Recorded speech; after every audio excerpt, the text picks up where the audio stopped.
So previously, we assigned the desired weights to our network model, our recurrent neural network model. We had decided, we calculated the weights so it would behave like an infinite impulse response filter. But also, we can do more with it. So now we know that there is a solution for the weights that make the RNN behave similar to an IIR filter.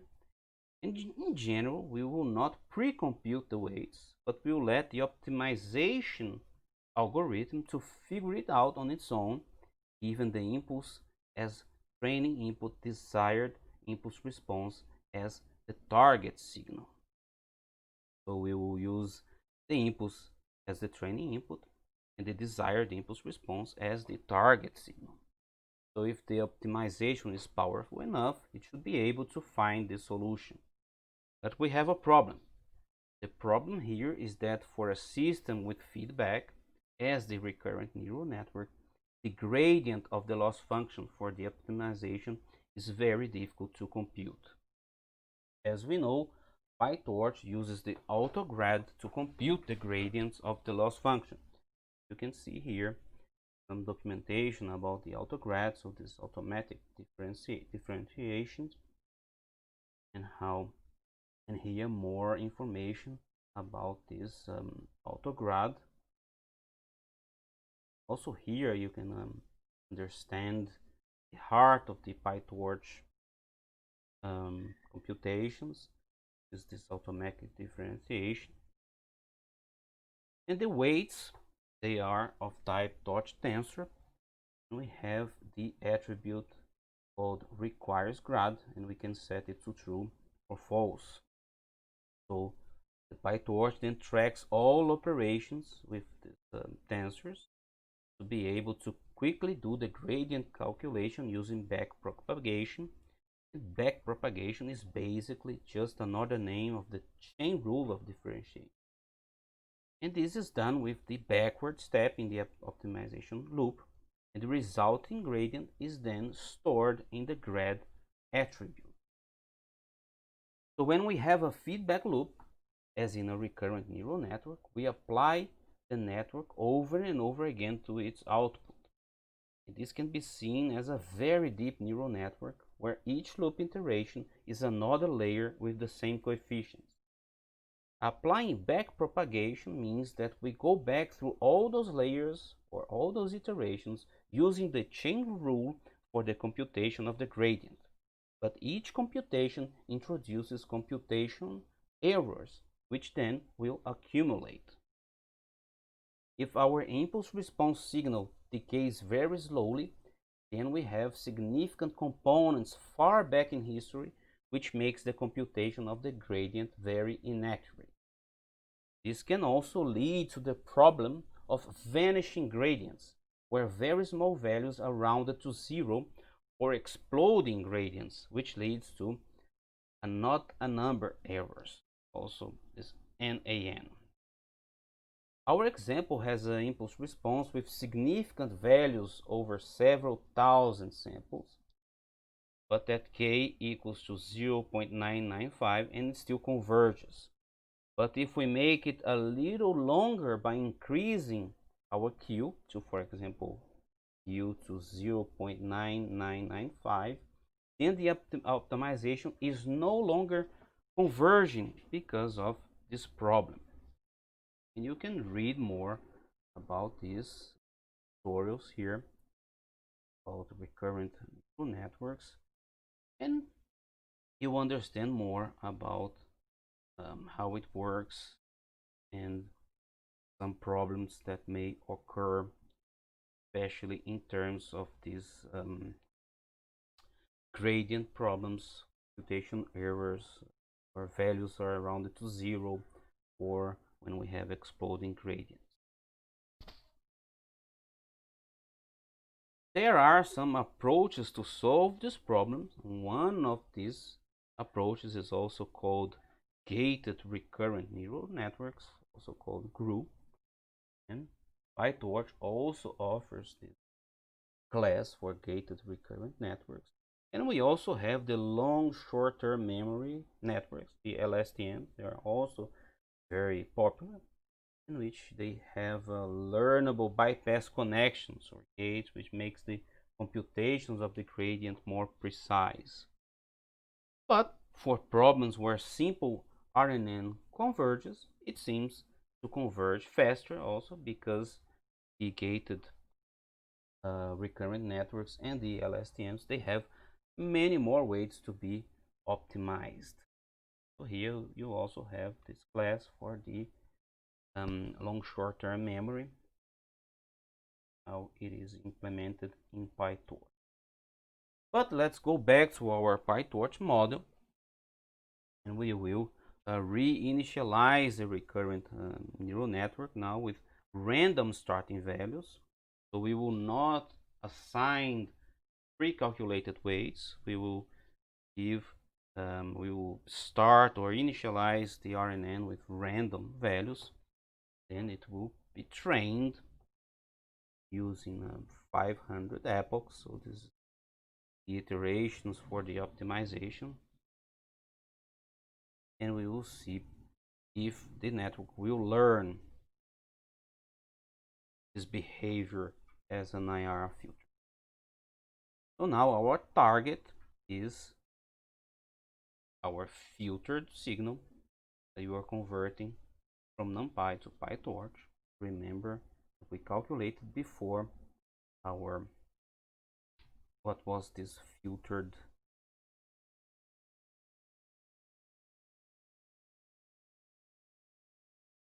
that is here. So this is from the results that we obtained using the IIR filtering with an impulse. Here we have our impulse, then we have our filter structures given by the equation here, where we have this A coefficients. We're calling K, going through it once more again, and this function will be the target now. And this is what we're doing here. Then we are now initializing our recurrent neural network weights with random values, and we can see here random values here. So now we don't have pre-calculated weights, but we have random weights. But now we also have target function. We use loss, mean squared error loss, and also we use an optimizer, which is the ADAM optimizer with default values. So what we want now is that our network learns this behavior, how to behave exactly like the infinite impulse response filter that we calculated before by giving this target and running a complete experiment, and we will have then the output of our network. We will compare and we will see if it learned properly. So here, this is the standard way how we've been doing. So we have here, this is we feed this signal to our recurrent neural network model, we calculate losses, we use this zero grad backward and step as usual, and after you'll see that the loss starts at 4.4 more or less, and after 500 epochs it's at around 0.1. It looks successful. So then we will plot the resulting impulse response from the recurrent neural network and in comparison with the even target, which is the impulse response of the IIR filter. So this is the output of our recurrent neural networks. Here our model within this input signal. Input signal is an impulse, and then we will play it back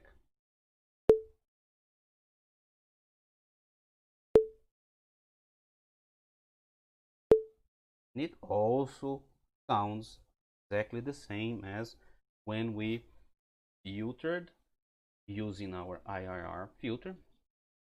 When we assigned the calculated weights, so our RNN behaved like an infinite impulse response. And also now we didn't assign any weights, but we gave it a target value, and it was trained so that it would optimize in order to behave like the infinite impulse response. And here is the plot that we are comparing. The in blue is the IR filter impulse response, also our target, and then the output of our RNN network. And we already see it looks very similar, and observe that now we have an even better fit than with our pre-computed weights.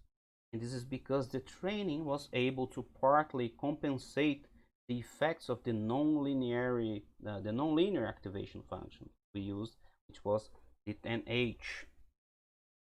And this approach can now be used to generate sounds and also to detect sounds. So for instance, this RNN could be used to generate the xylophone or bell sounds. So each impulse at its input is like an attack for a certain note of the xylophone or bell, and different targets in the training result in different sounds. Observe that this is now more generic than an IIR filter, and hence more sounds could be produced. Matched filter theory states that a filter is maximizing the signal to noise ratio for a signal which is the time reversed of its impulse response. And you can also see our lecture on convolutional neural networks. That is also available here. And since the RNNs, they have long impulse responses, they can also detect long signals or sequences. So this is the end of our tutorial on RNNs. There are much more to explore. There are much more to go deep into the gated recurrent networks, or the LSTM, or the other generative models like GANs. And this is just a basic introduction to machine learning for audio signals in Python. It's given by Professor Schuler for bachelor students, different courses, especially media technology, communications, and signal processing. And this is a prerequisite to go deeper, to participate in research projects in our group, and to start learning more about machine learning, deep learning for audio signals. So thank you very much for your time. I hope you enjoyed this series on machine learning for audio signals in Python. Please check our other tutorials. We have many more tutorials covering the subjects offered by Professor Schulen, subjects from our Applied Media Systems Research Group at the UMNL University of Technology. We have audio coding, we have multi-rate signal processing, we have advanced signal processing, and also I have other tutorials that are not related to the UMNL University of Technology, but they are related to sound and to audio programming, music technology. So we have the basics of musical instruments classification using machine learning. We have an introduction to automatic music transcription. We have the basics of embedded audio programming. So there are much more. So you can check the GitHub at Guitars AI YouTube channel. And I see you another time.